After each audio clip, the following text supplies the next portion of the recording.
मस्तीपुर एक छोटा सा गांव था। यहाँ के लोग भी बड़े ही भोले भाले थे।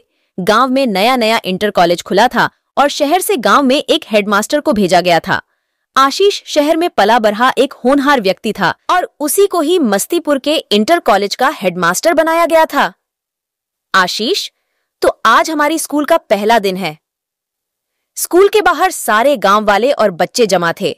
गांव का मुखिया सुभाष भी काफी खुश था, मगर सुभाष की बीवी सुमन बिल्कुल खुश नहीं थी। सुभाष, हमारे हेडमास्टर आशीष जी का मस्तीपुर में स्वागत है। आशीष, अब हमारे मस्तीपुर के बच्चे भी यहाँ से पढ़कर आगे बढ़िया कॉलेज में एडमिशन लेंगे, इसकी मैं गारंटी देता हूँ। सुमन ने फुसफुसाते हुए सुभाष से कहा।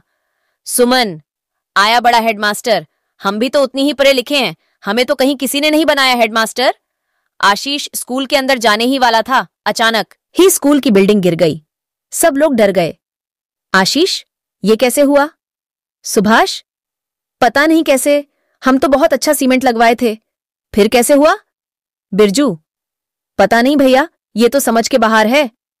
तभी पास से एक बुढ़िया हंसते हुए गुजर रही थी। बुढ़िया हंसते हुए? उसको जगा दिया तुमने। आशीष, अरे ये क्या कह रही है? सुभाष, कुछ नहीं सर, ये बुढ़िया तो पागल है। चलिए हम ये स्कूल दोबारा बनवाते हैं, बस 1 महीने में करवा देंगे हम, तब तक आप हमारे घर पे रह सकते हैं। जैसे ही स्कूल बनेगा पढ़ाई शुरू कर देंगे। आशीष, अरे उसकी क्या जरूरत है? सुमन, हाँ, उसकी क्या जरूरत है? सुभाष, तुम चुप रहो, आज से आशीष सर हमारे घर पे ही रहेंगे। स्कूल दोबारा बनना शुरू हो गया, सब लोग बड़ी सकते हैं, जैसे ही स्कूल बनेगा पढ़ाई शुरू कर देंगे। आशीष, अरे उसकी क्या जरूरत है? सुमन, हाँ, उसकी क्या जरूरत है? सुभाष, तुम चुप रहो, आज से आशीष सर हमारे घर पे ही रहेंगे। स्कूल दोबारा बनना शुरू हो गया, सब लोग बड़ी मेहनत से लग गए और उसके बाद आशीष सुभाष के घर पर रहने लगा। दूसरी ही रात थी उसकी गांव में। वो नीचे वाले कमरे में सो रहा था। तभी अचानक जोर से चीखने की आवाज आई। वो उठ गया और घर से बाहर आकर खड़ा हो गया, मगर वहां कोई दिखाई नहीं दिया। दूसरी तरफ बिरजू भी अपने घर में आराम से सो रहा था। अचानक से बिरजू की चारपाई हवा में उठने लगी। बिरजू, ये क्या हो रहा है? नीचे उतारो। तभी उसकी चारपाई खूब जोर से जमीन पर आकर गिरती है। चारपाई टूट जाती है। बिरजू को काफी चोट आती है। वह बेहद डर जाता है। बिरजू, सामने आओ, ये कैसा मजाक है? तभी अचानक एक खतरनाक चुड़ैल जिसकी नाक काटी थी उसके सामने आकर खड़ी हो गई। वो थर थर कांपने लगा। चुड़ैल ने उसकी गर्दन पकड़कर ऊपर हवा में उठाया। बिरजू ने उसको करीब से देखा और चिल्ला उठा, बिरजू, तुम।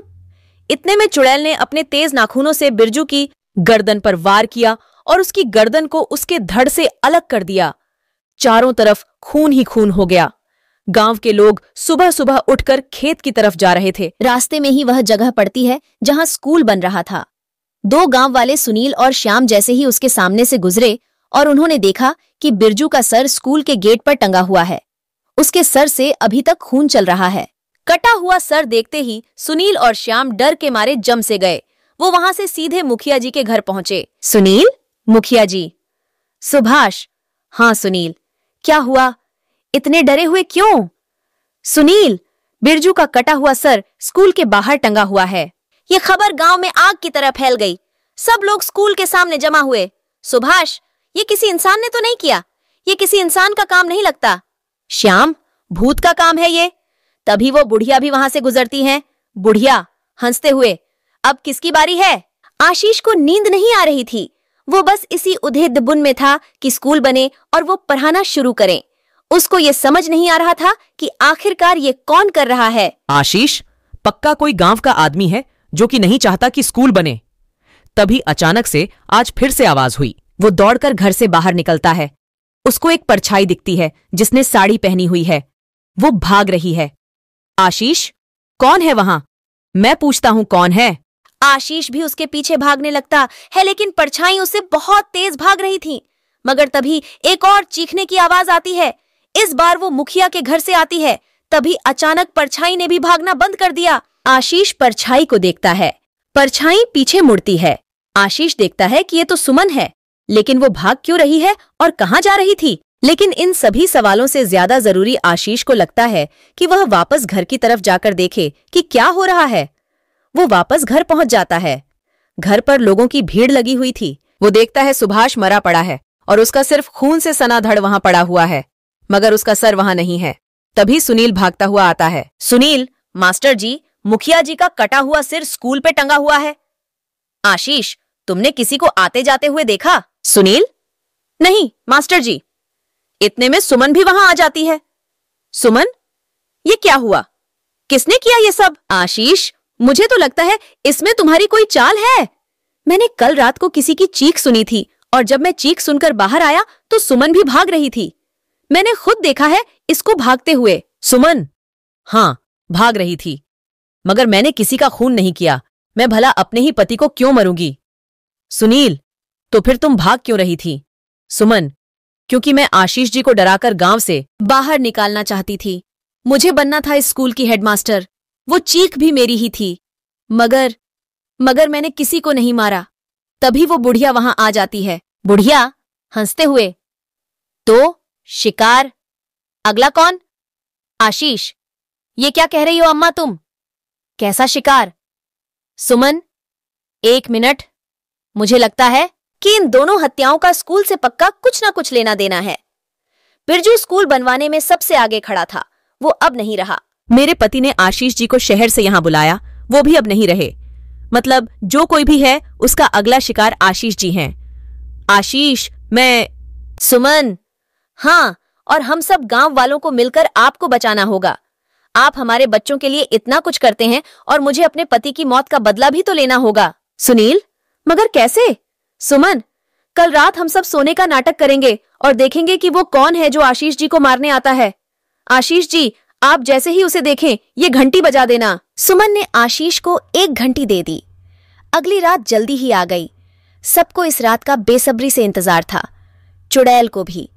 आधी रात को आशीष की चारपाई हवा में उड़ना शुरू हुई। चुड़ैल जोर जोर से हंसते हुए उसके सामने आ खड़ी हुई। चुड़ैल हंसते हुए, आखिरी शिकार। इससे पहले चुड़ैल कुछ करती, आशीष ने वो घंटी बजा दी। गांव के सब लोग तुरंत इकट्ठे हो गए। चुड़ैल को घेर लिया गया। इतनी भयानक चुड़ैल, नाक कटी हुई, भयंकर नाखून, आंखों में गुस्सा। सुमन, तुम? पद्मश्री? पद्मश्री, हाँ मैं। सुमन, मगर तुम तो... पद्मश्री, हाँ मैं मर चुकी हूं।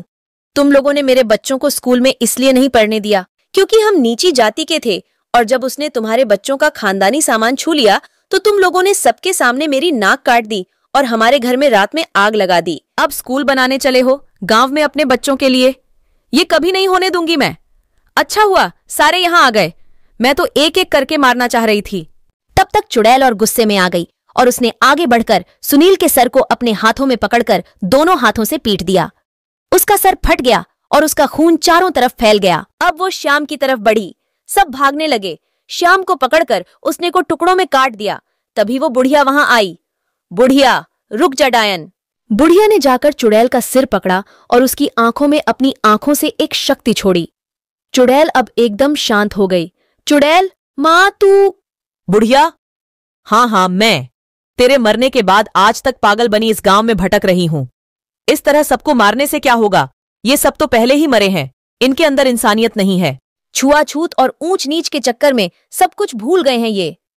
आशीष, मुझे अगर इस बात का पता होता तो मैं इस गांव में कभी नहीं आता। ऐसे लोगों को पढ़ाकर मिलेगा भी क्या? सब लोग बेहद शर्मिंदा थे। कोई कुछ नहीं बोल पा रहा था। सुमन, पद्मश्री, हमें माफ कर दो बहन। हमसे इतनी बड़ी भूल हो गई और हमें इसका अंदाजा तक नहीं हुआ।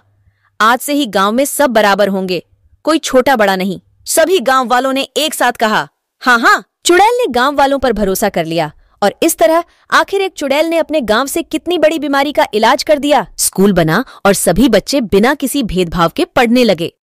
वो चुड़ैल भले ही गुस्से में थी, मगर क्या वो गलत थी? पूछिए अपने आप से।